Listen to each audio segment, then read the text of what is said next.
Hello, I'm Sophia Caceres, and today I'll be talking about the year 1957. First off, fashion. In the 1960s, fashion became progressively more casual across all genders and ages. The miniskirt shocked many people, but was also a highly popular look for young women. Miniskirts and mini dresses were worn by style icons like Twiggy, Jean Shrimpton, and Eddie Sedgwick. They became famous for wearing short skirts, contributing to their global popularity. The miniskirt symbolized a growing female's independence as women broke away from traditional gender roles and rejected the clothing previously worn by their mothers. The popular acceptance of miniskirts peaked in the swinging London of the 1960s and has continued to be the commonplace, particularly among younger women and teenage girls. The miniskirt was a symbol of youth culture and rebellion against the more conservative styles of the 1950s. Now the Nigerian Civil War, a conflict fought between Nigeria and the breakaway Republic of Biafra from 1967 to 1970. The war had been building from the deep-seated ethnic, political, and economic tensions between the Igbo people of the southeast and the hostile Fulani that dominated the north. The Prime Minister's assassination was the previous year. This event had caused heightened tensions, military coups, and destabilized the country. After the coups, many of the Igbo people were forced to flee their homes in the north. This led to lots of world-spread displacement and suffering. The war resulted in a devastating loss of life, with an estimated 1 million civilians and over 100,000 soldiers killed. The war left Nigeria with a legacy of political instability and ethnic tensions. After the war, the Nigerian government adopted a policy of no victor, no vanquished, to promote reconciliation and unity. This phrase means, although there was a conflict, neither side was considered to have won or lost, meaning we should start to reconstruct and heal together in unity. The most popular movie of 1967 was The Graduate. It holds the title of the highest grossing film domestically. Benjamin Braddock, played by Dustin Hoffman, has just finished college and back at his parents' house. He's trying to avoid the one question everyone keeps asking: what does he want to do with his life? An unexpected diversion arrives when he's seduced by Mrs. Robinson, played by Anne Bancroft, a bored housewife and friend of his parents. But what begins as fun turns complicated when Benjamin falls for the woman Mrs. Robinson demanded he stay away from, her daughter, Elaine, played by Catherine Ross. The trailer shows his parents, who are very proud of his life and excited for his future, while Ben isn't. Then it shows his relationship with Mrs. Robinson. His relationship with Mrs. Robinson is pretty complicated, saying he loves her daughter. The most iconic and famous line in this movie is Mrs. Robinson, "You're trying to seduce me, aren't you?" Benjamin at this point is too old to be a child, yet too young to be truly experienced as an adult.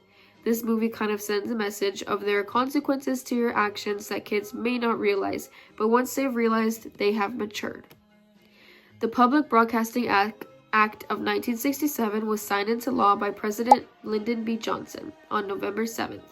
It established the Corporation for Public Broadcasting. This corporation was a government-funded organization responsible for distributing funds to public broadcasting stations as well as supporting development of programming. The act highly emphasized the importance of non-commercial programming, ensuring that public broadcasting remained independent of commercial interests and focused on education, culture, and public service. This act is considered significant because it is a landmark piece of legislation. It contributed to the growth and development of public broadcasting in the United States. Here are some of the most popular songs during the year 1967, starting off with rock. Purple Haze by Jimi Hendrix, Light My Fire by The Doors, and Lucy in the Sky with Diamonds by the Beatles. Next, country. All the Time by Jack Green, Walk Through This World With Me by George Jones, and It's Such a Pretty World Today by Wynn Stewart. Lastly, pop, with Strawberry Fields Forever by the Beatles, Happy Together by the Turtles, and I'm a Believer by the Monkees. 1967 was a pivotal year for music. It was often referred to as the Summer of Love, because of the psychedelic rock experimentation and all the counterculture. This period saw major releases from established bands like the Beatles and the Rolling Stones, as well as the emergence of new stars such as Jimi Hendrix and the Doors. During the summer of 1967, or the Long Hot Summer, there was a period of widespread racial unrest and riots across the U.S., particularly in urban areas. The most destructive riots of the summer took place in Detroit. The Detroit Riot, also known as the 12th Street Riot, and the Detroit Uprising began on July 23, 1967, after a police raid on an unlicensed bar. The riot was triggered by a police raid on an illegal bar, but it was the accumulation of years of simmering racial tensions and systematic issues in the city that truly caused the outbreak. Police brutality and racial profiling were very common in Detroit's African American neighborhoods. During this riot, police arrested 85 African Americans at the club, many of whom were returning Vietnam War veterans. This riot ended up resulting in 43 deaths, over 1,000 injuries, over 7,200 arrests, and extensive property damage. During this year, 1967, two very iconic candies were introduced to society, forever changing Halloween. First, Twix was introduced in the United Kingdom, however was called a Raider. The original candy bar featured a shortbread biscuit covered with caramel and milk chocolate. The Twix initial entry to the American market had been a fail because Americans didn't like the Cookie Crunch marketing approach. However, when it was reintroduced with a different marketing plan, it worked.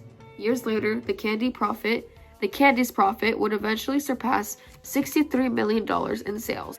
Now Haribo. This candy had been released years prior to 1967, however, it was not globally popular.